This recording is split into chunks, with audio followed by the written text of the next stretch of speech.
Most MSPs do not die from bad service. They die from leadership rot, right? Silent, slow, self-inflicted. It starts with skipped QBRs, but it ends with a team that doesn't actually trust you and clients who quietly walk away. You think you're running a business, but if you haven't cast the vision for this quarter, then you're not even leading one. Now, this isn't about executive presence or org charts or better pep talks. It's about trust leakage. It's about identity confusion. It's about what actually kills growth when no one is looking. Dale Walls joined me to unpack the hard truth. Like, you're always leading. You have a direct report. So you mentioned you went from leading yourself to leading a team of 20, right? Well, you are leading yourself to accomplish your job day to day. And now that goes to leading 20 direct reports. If you haven't earned the right to lead with trust, there is no playbook, no manager title, and no shiny new stack that is going to save you.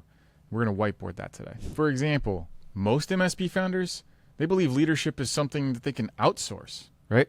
They end up buying a tool. And from there, you do what? Hire a manager.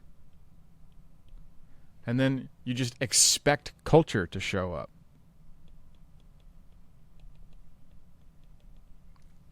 It's not how it works, right? You may say something like this. If I just get the right playbook, if I hire a good manager, if I install EOS, the culture is really just going to take care of itself. But you can't outsource belief. And culture follows conviction, not SOPs. I'm just going to hire someone to lead the team for me. You may have hired in the day-to-day, but you still have to cast the vision. One of the greatest visuals that Dale left us with was this concept of a trust capital bank, right? It has deposits and it has withdrawals. And you have to take care of both as a steward. Every single MSP is in the trust business, not tech, not tickets, and not tools. Why do customers leave service providers? It's really got a lot to do with trust. We're in the trust business when we're in the service business. Every single client interaction is either a deposit or it's a withdrawal. Every team moment, clarity, confusion, courage, or silence, it moves the balance between the two. And you think that you're selling IT, but you're actually selling predictability of outcome in a high-stakes environment. And that requires something that no vendor playbook provides: earned leadership behavior. Now let's take a look at this through the lens of a model. If what we're ultimately talking about here is trust, that's the ask. The weight of the ask on this model is we really look at it this way, right? On the left-hand side, this is where we place our asks. And it's going to be things like, do you want to meet for this QBR? Right? Maybe we have to have a renewal conversation. Maybe it's some sort of change in the organization or to your services, right? Maybe it's talking about strategy. On the right side of that same situation, what you've earned is transparency,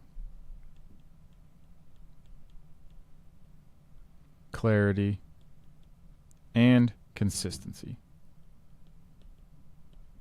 That is the balance of trust. Now, you can ask anything, but only if you've earned the weight to carry it.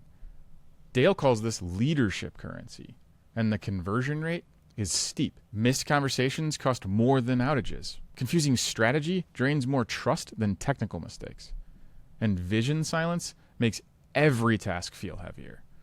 Leadership isn't a title. It is a daily deposit. Clarity leads to confidence. And when you have that confidence, now you can take courageous action. Now let's break this down just a little bit further. If we're looking at that same scale, right? And again, we put trust in what we're balancing, and we look at it through this lens of what is the ask compared to how have I earned it, or have I earned it at all? What we end up starting to see on the ask column, for example, is like, well, what about this major pricing change, right? Did we earn the right to send that, or are we just kicking over a piece of paper after not talking to them for 90 days, 180 days, maybe even a year or longer? Think of that long tail of how your business is built. Or were we way out in front of it, actively talking about it, proactively inside QBRs, because I know you're having them, right?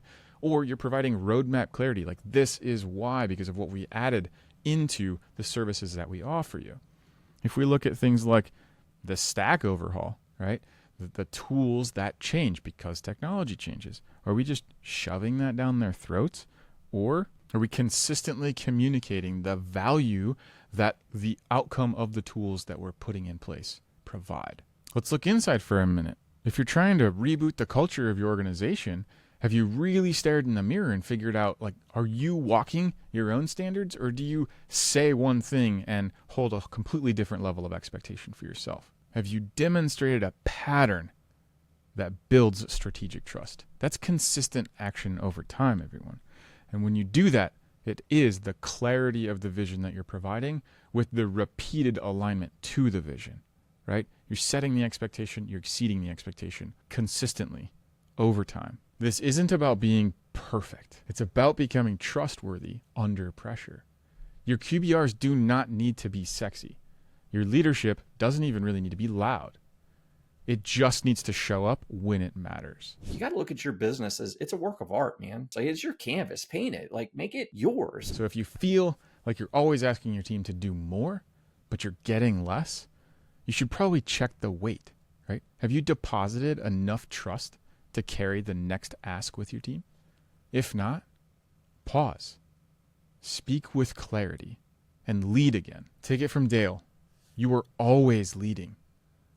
Even when you stay quiet, even when you hide behind process, even when you abdicate vision, that silence has a weight to it, and your team can absolutely feel it. It is time to lead like it matters, because it does.